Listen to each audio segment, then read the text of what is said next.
2 men enter, 1 man leaves.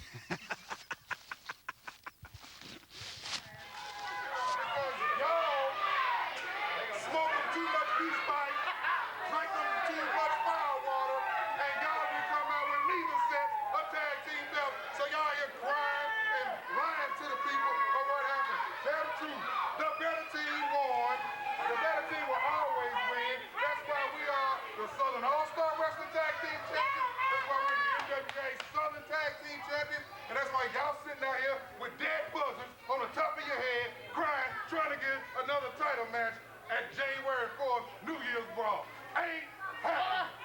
Read them in wheat, boys. Read them in wheat. You understand that? You understand that, boy? Well, here we go. Paul Adams back in here for Southern All-Star Wrestling. My tag partner this week, Jack Johnson, his way over to try and get an interview with Tribal Nation. Lennox Lightfoot, who you see pounding away on Victor Bruiser there at ringside. Now the Indian Outlaw in there pounding away on Kory Williams, trying to get an interview with Tribal Nation here. Kory Williams and Victor Bruiser, Homicidal Tendencies came out and confirmed there. Jack Johnson, get back over here. What is going on over here, Paul Adams? Unbelievable. Get back over here to the table. You were trying to get some words there, trying to get some words with Tribal Nation about this past Tuesday in Columbia, Tennessee, their bout with Homicidal Tendencies. And then Homicidal Tendencies show up right out here at the broadcast booth. You know, you had some audio problems there, some issues there. Now they're pounding away on each other. These guys going at a big leg lariat there by Indian Outlaw. Tribal Nation really upset with Homicidal Tendencies. Hot Chocolate, Kory Williams, and Vic the Bruiser, they come out running their mouths about what they're going to do to Homicidal Tendencies. And now you see they've really lit a fuse under Lennox Lightfoot and the Indian Outlaw. Well, I know Indian Outlaw there was going to have something to say about this past Tuesday in Columbia, Tennessee at Christmas Clash 2007. Kory Williams coming out, grabbing the microphone right out of his hands. You know, I know Indian Outlaw was starting to say nothing was settled this past Tuesday, but one thing for sure that was settled is who the tag team champions are here in SAW. Kory Williams and Victor Bruiser, Homicidal Tendencies, winning that match in Columbia and reclaiming those vacant belts. They have the belts right now, that's for sure. And Vic the Bruiser in right now with Lennox Lightfoot. And oh, look at that. Unbelievable. These two teams, as you say, Paul Adams, nothing is settled. That's for sure. Absolutely. These two were not scheduled. You know, Tribal Nation, Jack Johnson, they were scheduled here for a tag team match on TV today. And now all of a sudden we got a referee in there. I'm assuming we have an official match. At this point, Kory Williams and Vic the Bruiser, the tag champs, taking on Lennox Lightfoot and Indian Outlaw. You see Vic the Bruiser laying in the big pork chops on, and then now a reversal. Lennox Lightfoot has got Big Vic over in the corner. Now he's chopping on him. I tell you, these two have really, really upset with Homicidal Tendencies. Heavy fan favorites, too, there you saw. You could hear that crowd heavily behind Lennox Lightfoot as he chopped away on Vic the Bruiser. Now his partner, Kory Williams, tagging in here.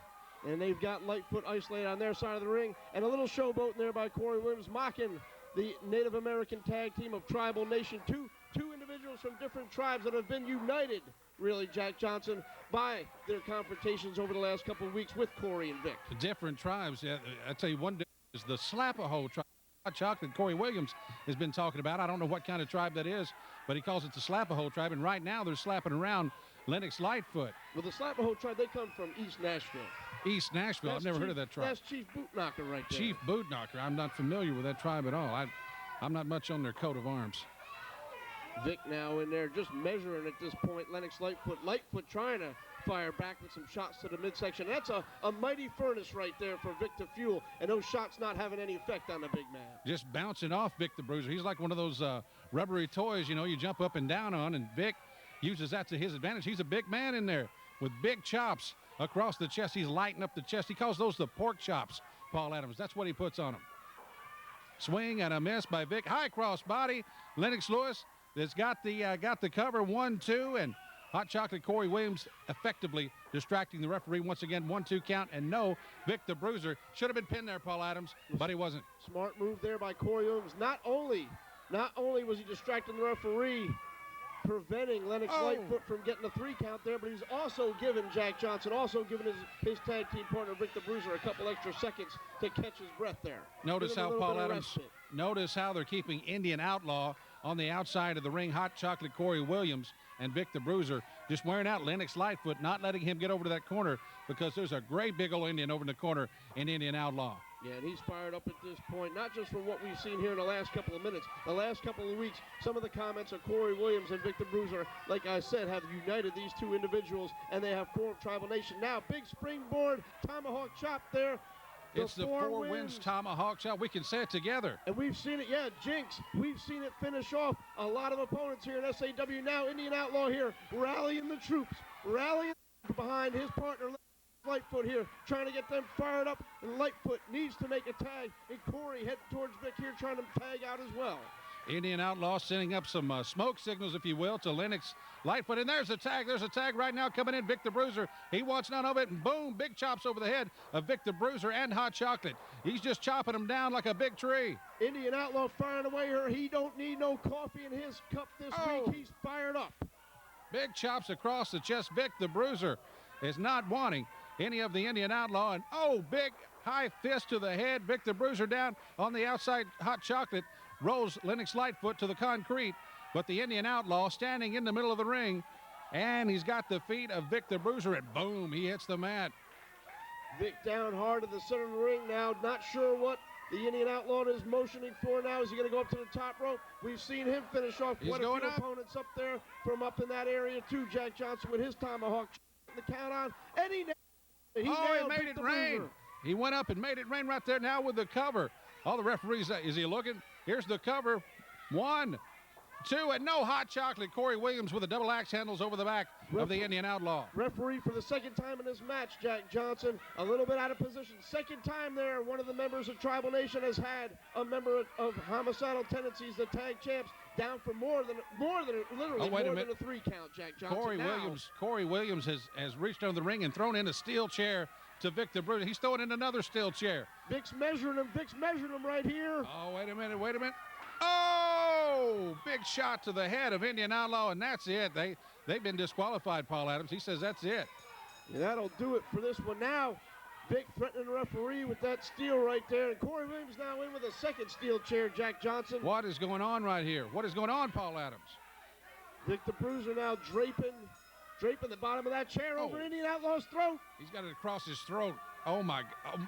Across his throat. Hot Chocolate, what's he going to... No! Oh, my. Oh, Paul Adams, what... Is his throat all right? Has he crushed his windpipe? What happened there? That could... Literally, Jack, you're right. That could crush your larynx right there. You heard that steel meeting steel there. You heard it right there. Now, Vic's picking up that chair again. You would think it would be enough, Paul Adams. That's enough, and this is no way to conduct any kind of championship quest. Well, I'll tell you what's happening right now, Jack Johnson, is Homicidal Tendencies are sending a message. These guys are making a point. Vic, the Bruiser now pulling Lennox Lightfoot back in there. Not sure what he's going to do. He's got him picked up. You see that steel chair lying there? Oh, no. No, don't do it. No. Paul, it's not what I think. Is he going to... Oh! Head to the steel chair, Lennox Lightfoot. How can he be conscious? And looks like Kory Williams is taping. Is that duct tape? He's taping Indian Outlaw to the bottom rope. You ever seen that book, 101 Uses for Duct Tape? We just found number 102, Jack Johnson. Kory Williams has immobilized the Indian Outlaw over there, and he's doing the same thing to Lennox Lightfoot on the opposite side of the ring. What's the point of this? What's the point of duct taping your opponents to the bottom rope? I mean, they've already hit him with steel chairs. Oh, another stomp across the chest by Kory Williams. There's a pack of red. Victor Bruiser right there got some red man, Jack Johnson. Is he going to put that in his mouth? Surely not. Oh, he's putting it in Indian Outlaw's mouth. That's even worse. Smearing it all over his face. That's got to burn the eyes. And there's Kory Williams pouring vodka. No. You know what these Indians are like, Jack Johnson, chewing tobacco and drinking, sipping whiskey and stuff. I believe they call that fire water, and Hot Chocolate Kory Williams is pouring it all over. That's got to sting. That's got to sting the eyes. He spit it right in his eyes on top of that chewing tobacco. Sending a message right there, Jack Johnson. That's exactly what Kory Williams and Victor Bruiser have done. These people may not like it. I'm sure Tribal Nation doesn't like it, and you may not like it either. But Victor Bruiser and Kory Williams, the tag champs, not only are they, like they say, the measuring stick here in tag team wrestling for SAW, but they've just proven a point. They can do whatever they want to the Indian Outlaw and Lennox Lightfoot. Brutal, unnecessary, nonsensical, unbelievable what these guys are doing to the Indian Outlaw and to Lennox Lightfoot. Look at that, Paul. It just doesn't stop. They're just not going to quit. Still pounding away, Jack. And that's just, you know what, that is flat out humiliating is what they've done right there. It's disgusting. Their words over the last couple of weeks have humiliated and just outright humiliated Tribal Nation. Now Reno Riggins down there. Someone's got to bring some order out here. Mike Searcy down there trying to get those chairs away from these guys. But over the last couple of weeks, their words have done the damage in terms of, you know, that's what's been humiliating to the Tribal Nation over the last couple of weeks is the words of Kory Williams and Vic the Bruiser. And now it's the actions. Oh, look at more steel chair act. Oh, across the throat again. When's enough? When is enough? Right across the throat of Lennox Lightfoot. And neither one of these guys can do anything about it. They can't even fight back, Jack, at this point. They can't fight back at this point. You are right, Paul Adams. This is indeed a heated rivalry. Tough, strong words going both ways. Here we got oh, wait a minute. Damian Adams coming in there. Rick Santel. Finally, they've got some help there, clearing the ring. There's Mason Rage. It's about time, Paul Adams. It is about time. Unbelievable the action we've had here today, and we've got more to go coming up. Remember, you're watching SAW.